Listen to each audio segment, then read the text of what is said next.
சூர்யா சாருக்கு ரொம்ப நாள் கழிச்சு தான் படமே ஓட ஆரம்பிச்சிச்சு. நாங்க குழந்தையா இருக்கிறதுல இருந்து அவர் ஹீரோவா நடிக்கிறார்.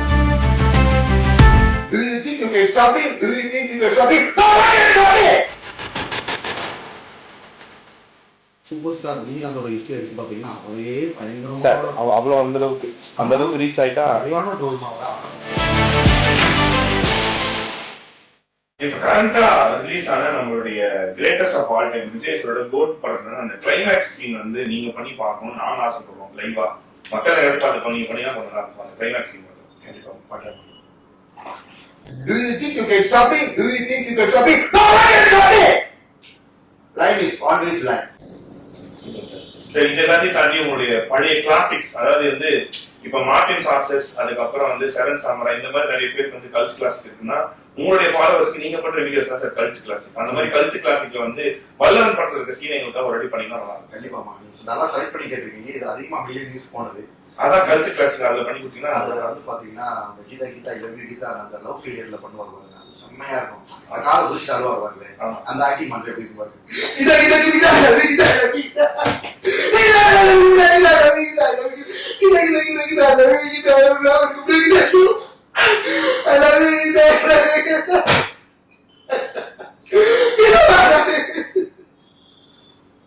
Super sir. சார் அது மட்டும் இல்லாம இப்ப நிறைய பேர் உங்களுக்கு வந்து இந்த பட்ட பேர் கொடுத்துருக்காங்க, அதாவது வந்து உயிர் தெழுந்த சிவாஜி அப்படின்னு. அந்த பட்ட பேரை ஜஸ்டிஃபை பண்றப்ப அது ஒரு சீன் நடிச்சுக்காருங்க சார், அதெல்லாம் கண்டிப்பா. ஆனா அதுலயுமே எங்களுக்கு உங்க மாடுலேஷன் வேணும். சிவாஜி கணேசன் சார் வந்து திவாகரா மாதிரி நடிச்சிருந்தா எப்படி இருக்கும், அந்த மாடுலேஷன் கொடுத்தீங்கன்னா எனக்கு அவர்கிட்ட பிடிச்ச வந்து கர்ணன் படம் இருக்கலாமா, அது வந்து அம்பு வந்து குத்திடும் நெஞ்சில, குத்துன உடனே அவர் அப்படியே கீழே போடுவார் பாருங்க. அது வந்து ஒரு சீன் எனக்கு ரொம்ப பிடிச்ச சீன். அதை என்ன பண்ணி காட்டுறேன். ரெண்டு அம்புக்கு ஏதாவது ஸ்டிக்குமா இருக்கா சார்? ப்ராப்பர்ட்டி இல்லாம போயிடலாமா சார்? ப்ராப்பர்ட்டியோட பார்க்க நல்லா இருக்குமே. ப்ராப்பர்ட்டியோட போனா வித்தியாசமா இருக்கும்.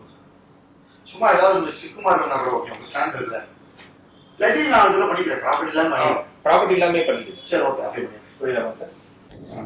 சரிம்மா, அந்த ரெண்டு அம்பு குத்துற மாதிரி.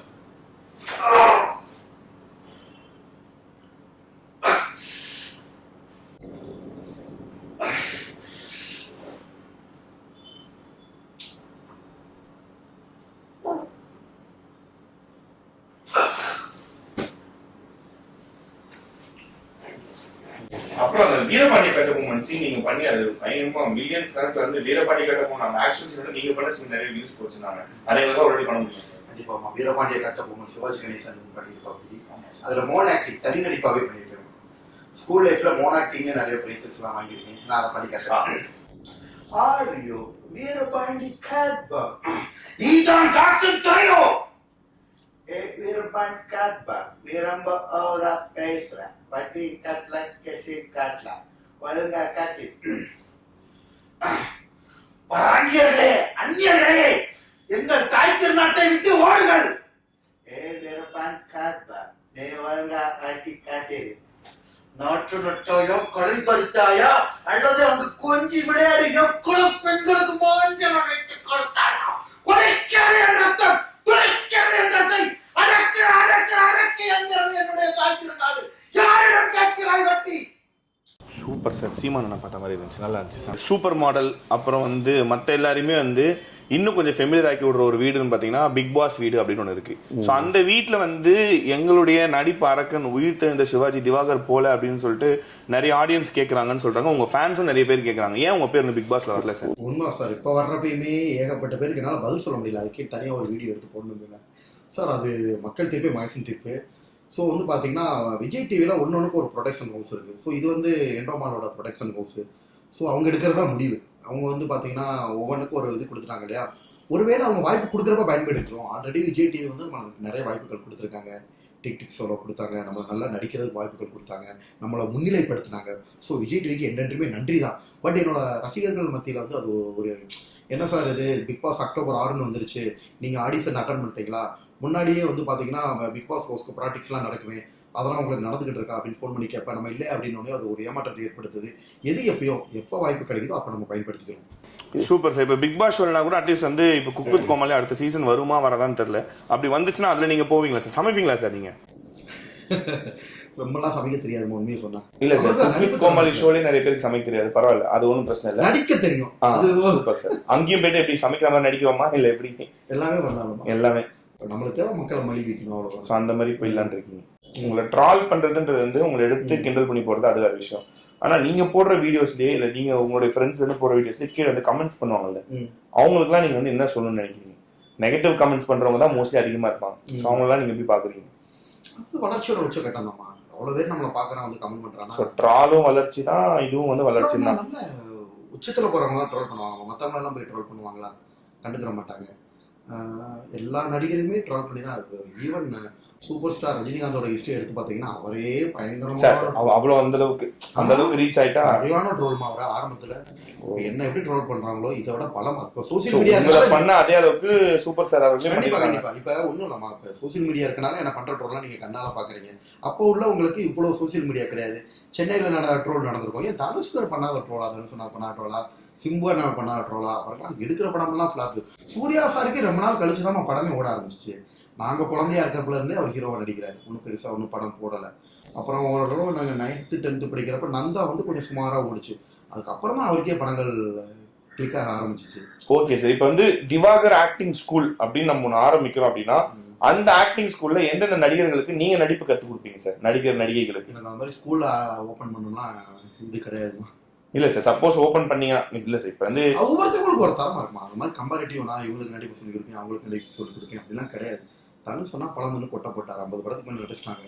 என்ன அச்சீவ் பண்ணுமோ அதெல்லாம் அச்சீவ் பண்ணி. இல்ல சார், நடிச்சவங்க விட்டுருங்க, தனுஷ் சிம்பு இந்த மாதிரி நேம்ஸ் எல்லாமே விட்டுருங்க. நான் என்ன கேட்கறேன்னா, இப்போ நீங்க ஒரு ஆக்டிங் ஸ்கூல் ஓபன் பண்றீங்க, அந்த ஆக்டிங் ஸ்கூல்ல வந்து திவாகர் வந்து இவங்களுக்கு ஆக்டிங் சொல்லி தருவார் அப்படின்னா அப்படின்னு இல்லாம யாருக்கு கலையில ஆர்வம் இருக்கோ அவங்களுக்கு சொல்லி கொடுக்க போறோம். ஸோ யார் யாருக்கு இருக்கோ எல்லாருக்கும் சொல்லி தருவீங்க. Super sir. வேற என்ன இன்ட்ரெஸ்ட் சார் உங்களுக்கு இருக்கு மீடியால? வேற என்னென்ன ஆர்வம் இருக்கு உங்களுக்கு மீடியால ஆக்டிங் தாண்டி? ஆக்டிங் தாண்டி எல்லாம் பண்ணிட்டோம் இல்லையா? என்னென்ன இருக்கு உங்களுக்கு ஆக்டிங் தாண்டி? வேற டான்ஸ் தான் பண்ணல, அது ரொம்ப பண்ணி காமிச்சிருவோம்.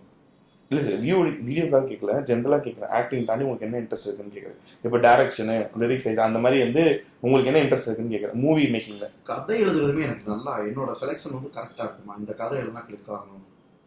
நீங்க கதை எழுதுவீங்களா? ஆமா, ஸ்கூல்ல வந்து அதுதான வேலை உங்களுக்கு. எல்லாரும் மத்தியிலேயே நம்மளே கதை எழுதி அதை நடிக்க தெரியாதவனையும் நடிக்க வச்சு எல்லாருக்கும் மேக்கப் பண்ணி விட்டு போய் ஸ்டேஜ்ல பெர்ஃபார்ம் பண்ணி. இப்போ எங்களுக்கு ஒரு நிமிஷம் கதை சொல்லுங்க அப்படின்னா, நல்லா டக்குன்னு ஒரு சூப்பரான ஒரு கதை சொல்லணும்னா சொல்லுங்க சார். ஒரு பேய் கதையோ இல்ல வந்து ஒரு ரொமான்டிக் கதையோ இல்ல ஒரு ஃபைட் ஆக்ஷன் படமோ அந்த மாதிரி ஏதாவது ஒரு கதை சொல்லுங்க அப்படின்னா ஒரு நிமிஷத்து ஒரு கதை அப்படின்னா சொல்லுங்க பார்க்கலாம். ஒரு நிமிஷம் கூட நிறைய கூட டைம் எடுத்துக்கோங்க. என்ன மாதிரி கதை வேணும் உங்களுக்கு? எந்த ஜான்ரேவா இருந்தாலும் பரவாயில்ல sir. Action, romance, comedy, thriller, horror, dark comedy எதா இருந்தாலும் ஓகே தான். சரி, ஓகே. லவ் ஃபிலிமே வைங்க. Super sir. ஓகேவா? அந்த லவ் ஃபிலிமுக்கு பழைய டைட்டில் சார், அப்படியே இன்ட்ரெஸ்டிங்காக கொண்டு போகலாம் சார். டைட்டில் எப்பயுமே கடைசியாக தானே வைப்பாங்க. ஓகே. ஆக்சுவலாக வந்து பார்த்தீங்கன்னா இப்போ லவ் ஃபிலிம் அப்படின்னு வந்து பார்த்தீங்கன்னா ஒரு பையன் காலேஜில் படிக்கிறாரு, பொண்ணும் காலேஜில் படிக்குது. ஸோ வந்து இவர் வந்து ரொம்ப வெறித்தனமாக லவ் பண்ணுறாரு. அந்த பொண்ணை வந்து அவரை வந்து அக்செப்ட் பண்ணவே இல்லை. பட் வந்து பார்த்தீங்கன்னா இவர் ஒரு நல்ல ஒரு டேலண்டட் பர்சன். கடைசி முடிய அந்த பொண்ணை அக்செப்ட் பண்ணாமலே இருக்குது. கடைசியில் வந்து பார்த்தீங்கன்னா ட்விஸ்ட் வந்து என்னன்னு பார்த்தீங்கன்னா அந்த பொண்ணை அந்த பையனை லவ் பண்ணிடுது. அதுக்கப்புறம் வந்து பார்த்தீங்கன்னா பேரண்ட்ஸ்லேருந்து சொசைட்டிலேருந்து எல்லா தரப்பில் வந்து எதிர்ப்புகள் வருது. ஈவன் நம்ம ஃப்ரெண்ட்ஸே வந்து எதிர்ப்பாக வர்றாங்க. ஸோ எல்லாத்தையும் மீறி இது பண்ணி அவர் லைஃப்பில் சக்ஸஸ் ஆகுது. இது ஒரு ஸ்டோரியாக இருக்காங்க. சரி, ரொம்ப புதுசாக இருக்கு சார். சூப்பர். இது வந்து நீங்கள் டைரக்ட் பண்ணிடுவீங்க? சும்மா இப்போ கேட்டது புரியுது. இப்போ இதை வந்து நீங்கள் மூவியாக பண்ணீங்க அப்படின்னா யார் சார் ஹீரோவாக போடுவீங்க? இந்த ஸ்டோரி மைண்ட் என்ன ஆசைனா நடிக்கணுன்றது ஆசை. நம்ம எழுதி இப்படி பண்ணணும் அப்படின்னா அந்த லெவல் நம்ம வளரவும் கிடையாது. இல்ல சார், நீங்க வளரலன்னு வளர்ச்சியை பத்தி நம்மளே நடிச்சிருக்கோமா? எதுக்கு இன்னொருத்தவங்க கூட நடிச்சு நீங்களே நடிச்சிருங்க. அப்ப உங்களுக்கு ஜோடியா ஹீரோயின் யார் சார் சூஸ் பண்ணுவீங்க? இந்த லெவல்ல யோசிக்கவே இல்லமா. நம்ம வளரவே இப்ப யோசிப்போம் சார். வாங்க பரவாயில்ல. கதாபாத்திரத்துக்கு யார் தேவையோ யாருன்னா என்னமா, ஏன் தெரியாத முகத்தை கூட நாங்க வித்தியாசமான ஆகுமா, தெரியாத முகத்தை கூட போட்டு தெரிய வைக்கலாம் இல்லையா? நம்ம டெபியூ ஆக்டர்ஸ் தான் சூஸ் பண்ணுவாங்க. மக்கள் நடிப்பு தான் பார்ப்பாங்களே தவிர இவங்க அவங்க எல்லாம் கணக்கு கிடையாதுமா. இப்ப நான் எப்படி ரீச் ஆனேன்? எல்லாருக்கும் நடிப்பு ஆக்டிங்ன்ற ஒரு ஸ்கில்லை வச்சுதான் நம்ம ரீச் ஆனோம். அதே மாதிரி ஆக்டிங் நல்லா இருந்துச்சுன்னா யாருனாலும் மக்கள் பார்க்க போறாங்க. Super sir. இப்போ நீங்க நிறைய ட்ரால் நிறைய கமெண்ட்ஸ்லாம் தாண்டி வந்தேன் அப்படின்னு சொல்றீங்க. அப்படி நீங்க தாண்டி வர்றப்ப எப்பயோ ஏதோ ஒரு மனுஷன் வந்து எங்கேயாவது ஒரு இடத்துல வந்து துவண்டு போய் உட்கார தான் செய்வான். அப்ப நீங்க உங்களை எப்படி மோட்டிவேட் பண்ணிப்பீங்க? நீங்க எப்படி மோட்டிவேட் பண்ணிப்பீங்க? துவண்டு போறது அந்த மாதிரி கிடையாதுப்பா. கலாச்சாரத்தையும் மீறி நம்ம பசங்க நிறைய கெட்ட வார்த்தையில போடுவாங்க. அதுதான் கொஞ்சம் மனசங்கடத்தை ஏற்படுத்துங்க. ஏன்னா இது நான் அப்படிப்பட்ட கமெண்ட்டை டெலீட் பண்ணிட்டு அந்த இப்படிப்பட்ட அக்கௌண்ட்டை பிளாக் பண்ணிடுவேன். கண்ணில் பட்டது நிறைய நம்மளுக்கு கமெண்ட் வரும், எல்லாத்தையும் படிக்க முடியாது. ஸோ எதெல்லாம் கண்ணில் படுதோ கலாச்சாரத்தையும் மீறி கெட்ட வார்த்தையில் வந்து திட்டுறப்ப அதை சொல்லப்பா ட்ரோல் பண்ணுறது கூட பெருசாக இருக்க மாட்டேன். ஓகேங்களா, பல விதத்தில் போட்டது கூட நம்மளை கிண்டல் பண்ணி போடுறது கூட கேலிக்கு கூத்த கூட நம்ம ஒரு கலைஞராக நம்ம அக்செப்ட் பண்ணிக்கிறோம். அதையும் தாண்டி கெட்ட வார்த்தையில் போடுறது யாரையும் கூட ரைட்ஸ் இல்லை. ஸோ மரியாதை குறைவாக பேசும்போது நீங்கள் மரியாதை குறைவாக பேசுறது கூட போங்கன்னு விட்டு போகிறோம். தகாத வார்த்தைகள் பயன்படுத்துறது வந்து ரொம்ப கஷ்டமா இருக்குன்றீங்க. தகாத வார்த்தைகள் பார்க்குறப்ப யாருக்குமே மோகம் சொல்லிக்கிற மாதிரி தானே பார்க்கணும். அதை பார்க்குறப்ப கண்டிப்பாக எல்லாரும் கவலையாக இருக்கீங்க, அதாவது சைன் இருக்கும். சரி, இப்போ அந்த மாதிரி கமெண்ட் பண்ண யாரோ ஒருத்தர் சார், நீங்கள் 1000 கமெண்ட் டெலிட் பண்ணிருப்பீங்க. அந்த மாதிரி சும்மா சொல்றேன், ஏன்னா உங்களுக்கு வர லட்ச கமெண்ட்ல 1000 கமெண்ட் நீங்க டெலிட் பண்ணிருப்பீங்க. அந்த மாதிரி கமெண்ட் பண்ண ஒருத்தர் இங்க நின்று உங்ககிட்ட இப்ப பேசுறாரு, அவர்கிட்ட நீங்க எப்படி சார் கோவம் அப்படியே எதுக்கு அந்த கமெண்ட் போட்டு அந்த மாதிரி ஒரு ஒரு வெளிப்பாடு கொடுக்கலாமா? அது நம்ம வந்து ஒரு கலைஞனா மேக்சிமம் அந்த மாதிரி விஷயங்களை அவாய்ட் பண்ணிட்டு போறதா நல்லது. நம்மளோட நோக்கு கலையை கொண்டு போய் சேர்க்கணும் மக்கள் மத்தியில. அதை விட்டுட்டு நம்மள பேட் கமெண்ட் பண்ணிட்டாருன்னா அவர் கூட போய் சண்டை போட்டு இது பண்ணி சண்டைலாம் இல்லை சார். இப்போ சொல்றேன், இப்போ உங்களுக்கு வந்து ஃபேஸ்புக்ல இன்ஸ்டாகிராம்ல கமெண்ட் பண்றதுனால நீங்க நெக்லெக்ட் பண்ணிட்டு அவங்களாம் பார்க்கறதுக்கு கூட தகாதவர்கள் தான். ஆனால் நல்லவங்க யாரும் அப்படி பண்ண மாட்டாங்க இல்லையா? நல்ல ஒரு கலாச்சாரம், நல்ல ஒரு எஜுகேட்டடு, ஒரு நல்ல பதவியில் இருக்கவங்க இந்த இதை பண்ண மாட்டாங்க. ரொம்ப மட்டரகமான ஆட்கள் தான் ரொம்ப கெட்ட வார்த்தையை திட்டி ஒரு ஆளை போடுறது காரணமே இல்லாமல். ஸோ அப்பேற்பட்ட நபர்கள் நம்ம முகத்தை பார்க்கறத கூட தவிர்க்கிறது நல்லது. துஷ்டனை கண்டால் தூர விலகு அப்படின்னு பழமொழி இருக்கு இல்லையா? ஸோ இதுதான் சூப்பர் சார். இந்த எமோஷனல் சப்போர்ட் ஓகே. இப்போ நிறைய ஸ்டூடெண்ட்ஸ் வந்து பார்த்தீங்கன்னா வந்து டிப்ரெஷனுக்குள்ள போகிறது, ஸ்ட்ரெஸ், ஆங்ஸைட்டி. நீங்கள் வந்து ஃபிசியோதெரப்பி டாக்டர் இருந்தாலும் மோஸ்ட்லி ஜென்ரலாக இதெல்லாம் வந்து கவர் ஆகும்ல. ஸோ ஸ்ட்ரெஸ், டிப்ரெஷன், ஆங்ஸைட்டி இதில் போகிற இந்த ஜென்ரேஷனுக்கு நீங்கள் என்ன சொல்ல ஆசைப்படுறீங்க? உண்மைதான், நானும் வாட்ச் பண்ணிக்கிட்டு தான் இருக்கேன். சின்ன விஷயத்த கூட நிறைய சூசைட் அட்டன் பண்ணுறாங்க, தற்கொலை பண்ணிக்கிறது, மனம் பலகீனம். அதாவது பேரண்ட்ஸ் வந்து பார்த்தீங்கன்னா ஏதாவது ஒன்று சொல்லிட்டா கூட அதை கூட தாங்க முடியாமல் நிறைய பேர் சூசைட் பண்ணிக்கிறாங்க. பேரண்ட்ஸை திட்டிட்டாங்கன்னா. ஸோ வந்து பார்த்தீங்கன்னா இதெல்லாம் வந்து பார்த்தீங்கன்னா ஒரு கொலை செயல். கடவுள் வந்து இவங்கெல்லாம் அந்த விஷயத்தை பற்றி தெரியாமல் இருக்காங்க. கடவுள் வந்து மானிட பிறவியை நம்மளுக்கு கொடுத்துருக்காரு, அதில் வாழ்றதுக்காக நம்மளை அமைச்சிருக்காரு. அப்படி இருக்கிற பட்சத்தில் வந்து பார்த்தீங்கன்னா வாழ்க்கை வாழ்வதற்கே அவங்களா தான் மோட்டிவேஷன் பண்ணிக்கணும். நம்ம வந்து பார்த்தீங்கன்னா நிறைய பேருக்கு மோட்டிவேஷனாகவும் இருக்கும். அவங்க என்ன நினைக்கிறோம், கடவுள் கொடுத்த வாழ்க்கையே நம்மளுக்கு பெருசு, அதுவும் மானிட பிறவியாக கொடுத்துருக்காங்க, இதில் உட்காந்து ஆண்டு அனுபவிக்கணும். நல்லது வரும், கெட்டது வரும். கெட்டது வர்றப்ப கவலைப்படலாம், விபரீதமான முடிவுகளுக்கு போகக்கூடாது. ஸோ வந்து பார்த்தீங்கன்னா அவங்களுக்கு கிடைக்கிறத அவங்க தான் ஆண்டு அனுபவிக்கணும். மனம் பலகீனமாகி டக்குனு சூசைட் பண்ணுறது எதுக்குமே தீர்வு இல்லை, இல்லாமல் போயிடணும். வாழ்க்கை வந்து கடவுளை நான் வாழ்றதுக்காக தானே கொடுத்துருக்காரு. அந்த மாதிரி சின்ன விஷயத்தெலாம் தோண்டு போகக்கூடாதுப்பா. நம்ம வாழ்க்கையில் எவ்வளவோ அடிகள் வரும், எவ்வளவோ அடிகளும் உயர போக போக போக எவ்வளவோ கல்லறிகள் வரும், எவ்வளவோ எதிரிகள் சைட்லேருந்து கேட்சல் வரும், கூட இருக்கிறவங்க கூட கல்லறி எறிவாங்க. ஸோ இவ்வளோ விஷயங்களே நம்ம எப்படி இதையும் மீறி வாழ்க்கையில் சக்ஸஸ் பண்ண முடியும்? Super sir. இப்போ ஒரு நாள் நீங்கள் திடீர்னு தூங்கி எந்திரிக்கிறப்ப நீங்கள் வந்து யாரா இருக்கணும், இப்போ இருக்கிற திவாகரா இல்லாமல் நான் மாறணும் அப்படின்னு ஆசைப்பட்டீங்கன்னா யாரா மாறணும்னு ஆசைப்படுவீங்க? நம்ம இன்னும் உயரத்துக்கு போகணும்னு ஆசைமா, அவ்வளோதான். இல்லை சார், அது யாரா மாறணும்னு ஆசைப்படுவீங்க? பெரிய நடிகரா, இதை விட இன்னும் ஒரு பெரிய நடிகரா, வெள்ளித்திரையில் ஃபுல்லாக நம்ம கலக்கி ஒரு பெரிய ரேஞ்சில் இப்போ வாட்டர்மெலன் ஸ்டார் மக்கள் மத்தியில் பேசுவோம். இயற்கையாக கிடைச்சதானே, நம்மளே எதிர்பார்த்தோமா வாட்டர்மெலன் ஸ்டார்ன்றது. ஸோ அந்த வாட்டர்மெலன் ஸ்டாரை வந்து ஒரு பெரிய ரேஞ்சில் பார்க்கணும்னு ஆசைப்படுறேன். நல்லா நடிக்கிறீங்க, நிறைய திறமை இருக்கு, உலகளாவிய அளவில் உங்களுக்கு வந்து ஃபேன் பேஸ் இருக்காங்க. ஸோ ஹெல்த் வைஸும் வந்து நீங்கள் நல்லா பார்த்துட்டு இருக்கீங்க. உங்களுக்கு லவ் எப்படி சார்? சின்ன வயசுலேயே லவ் ஏதாவது பண்ணியிருக்கீங்களா? இல்லை ஸ்கூல் லைஃப்லலாமா நாங்கள் படித்தது சென்ட் மேரிஸ், ரொம்ப ஸ்ட்ரிக்டாக இருக்கும். ஒரு பேரண்ட்ஸ் மீட்டிங் நடந்தால் கூட அம்மா கூட்டு வரது கூட விட மாட்டாங்க. ஏன்னா பெண்கள் நாட் அலவுடு, ஃபுல்லாக வெறும் ஃபாதர்ஸாக இருப்பாங்க, சாமியாராக இருக்கட்டும். பேரண்ட்ஸ் மீட்டிங் அம்மா யாராவது பசங்க அம்மாவை கூட்டு வந்தால் கூட கிளம்ப அனுப்பிச்சி விட்ருவாங்க, அப்பாவை தான் மேக்ஸிமம் கூட்டு வச்சுருவாங்க. ஸோ ஸ்கூல் ரொம்ப ஸ்ட்ரிக்டாக இருக்கும். பள்ளி பருவத்தில் லவ் கிவ் அதெல்லாம் எதுவும் இல்லை. காலேஜ் டைமில் அந்த மாதிரி எதுவும் இல்லைம்மா. இப்பயும் நம்ம வேலை வீடு அப்படி தான் இருக்கும். மொத்தம் வந்து இனிமே வந்து பார்த்தீங்கன்னா எப்படி லவ் மேரேஜ் எப்படி இருக்கும்னு தெரியல, கடவுள் கையில் தான் இருக்குது. ஸோ இப்போ வரைக்கும் பேச்சுலர் லைஃப் தான். ஆமாம்மா. நான் இப்போ நீங்கள் ஒரு நடிப்பு அரக்கனாக இருக்கிறதுனால உங்கள்கிட்ட நான் இந்த கேள்வி கேட்குறேன். ஒரு சில நடிகர்களோட பேர் நான் சொல்கிறேன், அவங்கள பற்றி நீங்கள் என்ன நினைக்கிறீங்கன்னு ரொம்ப சுருக்கமாக சொன்னா போதும். முதல்ல வந்து சூப்பர் ஸ்டார் ரஜினிகாந்த் சார். எனக்கு அவர்கிட்ட பிடிச்ச விஷயம் வந்து என்ன மாதிரி அவரும் பெய்டு ப்ரொமோஷன் பண்ண மாட்டாருமா. ஸோ விளம்பரத்தை திரிக்க மாட்டார், அது அவர்கிட்ட எனக்கு பிடிச்ச ஒரு super. Kamal sir. Kamal sir நல்ல மனிதர்மா, திறமையானவர், என்ன சொல்லுவார், கொஞ்சம் நேர்மையானவர் கூட. ஸோ அதனால ரொம்ப பிடிக்கும். சூர்யா சார். சூர்யா சார் ரொம்ப டீசெண்டானவர். சூர்யா சார் சிவகுமார் சார் ஃபேமிலினால எல்லாருக்கும் தெரிஞ்சது, ரொம்ப ஒரு ஒழுக்கமான குடும்பம், நல்ல மனிதர்கள். நிறைய அகரம் ட்ரஸ்ட் வச்சு நிறைய பேர் ஹெல்ப் பண்ணுறாரு, அது அவருக்கு எனக்கு ரொம்ப பிடிச்ச விஷயம். ஓகே. விஜய் சார். நல்ல மனுஷன் தான். நல்ல மனுஷன் மீன்ஸ் என்ன சொல்ல வருது, இப்போ நிறைய பேர் வந்தாங்கன்னா சினிமா அந்த மாதிரி லைஃப்பை ஸ்பாயில் பண்ணாமல் வாழ்க்கையில் முன்னேறுங்க, அந்த மாதிரி ஒரு கான்செப்ட் உள்ளவர், ஒரு நல்ல மனிதன் கூட. Okay sir. Ajith Kumar sir. அதுவும் நல்ல டைப், அதே சேம் கேரக்டர். நிறைய பேர் ரசிகர்களே வந்துட்டு பார்த்தீங்கன்னா நீங்கள் வெறித்தனமாக இருக்காதீங்க, உங்களோட லைஃப்பை பாருங்கள், நீங்கள் படிங்க, வாழ்க்கையில் முன்னேறுங்க. அந்த மாதிரி வந்து பார்த்தீங்கன்னா அவருமே விளம்பரத்தை திணிக்க அதிகமாக விரும்ப மாட்டாருமா. விளம்பரம் திணிக்கிறதோ 1-2 விளம்பரத்தில் தான் வந்திருப்பாரு நினைக்கிறேன். ஸோ அதனால் அவரை எனக்கு பிடிக்கும். ஸோ இப்போ இவங்க இப்போதைக்கு கரண்ட் லீடிங்ல வந்து ரஜினி, கமல் சார் தாண்டி வந்து அஜித்குமார் சாரும் விஜய் சாரும் வந்து நம்ம ரொம்ப மக்களிடையில ஃபேமஸா இருக்கிறவங்க. ஒருத்தர் பாத்தீங்கன்னா பாலிடிக்ஸ் சைடு போயிட்டாரு, ஒருத்தர் வந்து அவருடைய ஆம்பிஷன்ஸ் நோக்கி அவர் போயிட்டு இருக்காரு.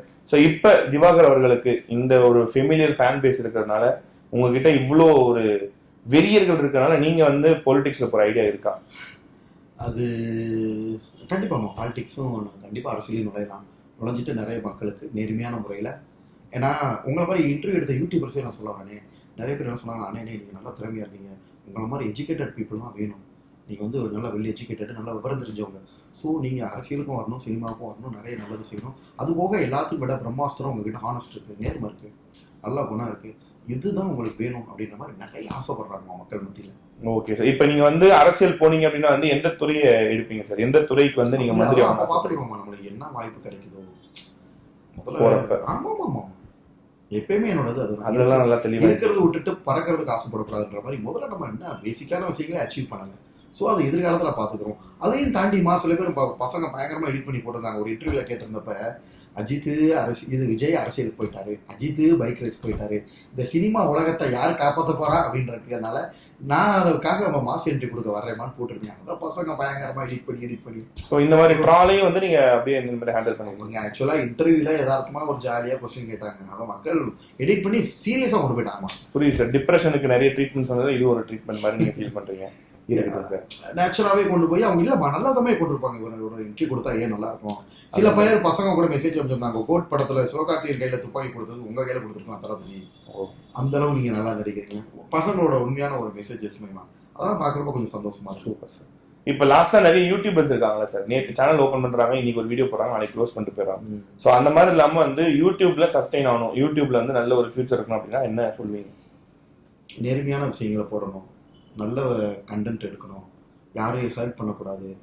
ஸோ இந்த மாதிரி விஷயங்கள் பண்ணால் ஜெயிக்கலாமா? இப்போ ஒன்றும் இல்லை, இப்போ என்னையே எல்லா யூடியூபர்ஸும் எடுக்கிறாங்க, மக்கள் ரசிக்கிறாங்க, எல்லா தரப்பு மக்களும் பார்க்கலாம். இப்பேற்பட்ட நபர்கள் என்ன மாதிரி ஒரு நேர்மையான நபர்கள், நல்ல நபர்கள் இன்டர்வியூ எடுத்து கொடுங்க, ஆட்டோமேட்டிக்காக கிளிக் ஆகும். இந்த இன்டர்வியூயும் தாண்டி எந்த ஒரு வீடியோ போட்டாலும் யாரையும் ஹர்ட் பண்ணாமல், யாரையும் கஷ்டப்படுத்தாமல், யாரையும் கேலி கூத்துக்கு ஆளாக்காமல் அந்த மாதிரி பண்ணால் நல்லா இருக்குமா? அப்போ ஆட்டோமேட்டிக்காக அவங்க கிளிக் ஆவாங்க. Okay sir. இப்போ நீங்கள் வந்து பாலிடிக்ஸ் வேறு இன்ட்ரெஸ்ட் இருக்குன்னு சொன்னதுனால கேட்குறேன். இப்போ வந்து எல்லாருக்கும் தெரிஞ்ச மாதிரி வந்து விஜய் சார் வந்து புதுசாக ஒரு கட்சி ஆரம்பிச்சிருக்காரு. ஸோ அந்த கட்சியை பற்றின உங்களுடைய கண்ணோட்டம் என்னவா இருக்கு? அதாவதுமா, பொதுவாக விஜய் சார் வந்து ஒரு நேர்மையான நபர், நல்ல மனுஷனும் கூட, சமுதாயத்துக்கு நல்லது செய்யணும்னு நினைக்கிறாரு. ஏன்னா ரஜினி சார் கூட அரசியல் வரேன்னு சொன்னார், உள்ளே வரல, இவர் தைரியமாக வந்து உள்ளே இறங்கியிருக்காரு. அப்படிப்பட்ட ஒரு நல்ல மனிதருக்கு வந்து பார்த்தீங்கன்னா சேவை செய்யணும் தான் வர்றாரு. ஏன்னா வந்து பார்த்தீங்கன்னா அவர் ஆல்ரெடி நிறைய சம்பாதிச்சிட்டாரு, செல்வாக்கும் சரி, பணமும் சரி. இனிமேல் போய் அவர் ரெஸ்ட் எடுக்க போகலாம். அரசியலுக்கு வந்து மக்களுக்கு நல்லது செய்யணும்னு ஒரு நல்ல ஒரு யுக்தியை கையாட்டுறாரு. ஸோ அவரோட பணி சிறக்கிறதுக்கு மக்கள் சார்பாக நம்மளோட நன்றியை தெரிவிச்சுக்கிறோம். So Azhagar's vision YouTube channel people எல்லாருமே வந்து இந்த இன்டர்வியூ பார்த்துட்டு இருந்திருப்பீங்க. ஸோ நடிப்பரக்கன், அடுத்த சிவாஜி, எல்லாராலும் பெரும்பாலாக வந்து ரொம்ப ஃபெமிலியராக கூப்பிடப்படுற வாட்டர் மிலன் ஸ்டார் திவாகர் தான் வந்து இவ்வளோ நம்ம கூட பேசினாரு. இதை நீங்கள் ரசிச்சிருப்பீங்கன்னு நினைக்கிறேன். மறக்காம சேனல் யாராவது சப்ஸ்கிரைப் பண்ணாமல் இருந்தீங்கன்னா சப்ஸ்கிரைப் பண்ணுறங்க, அந்த பெல் ஐக்கானை ப்ரெஸ் பண்ணிக்கோங்க, கண்டினியூஸ் நோட்டிஃபிகேஷன் உங்களுக்கு ஹெல்ப்ஃபுல்லாக இருக்கும். அதான் சார், நல்ல ஒரு உபசரிப்போட வந்து என்னை கவனிச்சு ஒரு கெஸ்ட்டை வந்து பார்த்தீங்கன்னா எப்படியெல்லாம் டீசெண்டாக கவனிக்கலாம் அப்படின்றதுக்கு உதாரணம் வந்து பார்த்தீங்கன்னா அழகர்ஸ் விஷன் யூடியூப் சேனல் தான். ஸோ ஒரு கெஸ்ட்டை எப்படி கவனிக்கலாம், எப்படி மரியாதையை நடத்தலாம், எப்படி இன்டர்வியூ எடுக்கலாம், ஸோ எல்லாமே என்னை கவர்ந்து இழுத்துச்சு. அதையுமே வந்து பார்த்தீங்கன்னா எனக்கு இன்னொரு ஒரு சந்தோஷமான விஷயம் என்ன பார்த்தீங்கன்னா, சேனல் ஓனர் வந்து பார்த்தீங்கன்னா எங்கள் ஊர் மதுரை. அதனால தான் வந்து பார்த்தீங்கன்னா எங்கள் மதுரையில் ஃபேமஸ் வந்து சித்திரை திருவிழா. அதுக்கப்புறம் வந்து பார்த்தீங்கன்னா அதில் வந்து பார்த்தீங்கன்னா அழகர்னா நாங்கள் எங்கள் ஊர் பக்கம் ஃபுல்லாக நிறைய பேருக்கு அழகர் அந்த மாதிரி தான் பேர் வைப்பாங்க. ஸோ நீங்களும் இந்த சேனலுக்கு அழகர் சீசன் வச்சது இதுவே எனக்கு ஒரு ரொம்ப சந்தோஷமாக இருக்குது. எல்லாருக்கும் தெரியாத ஒரு விஷயம் கிடையாது. எங்கெங்கேயோ இருந்து அழகர் கோயிலுக்கு வருவாங்க, மதுரை அழகர் கோயிலுக்கு.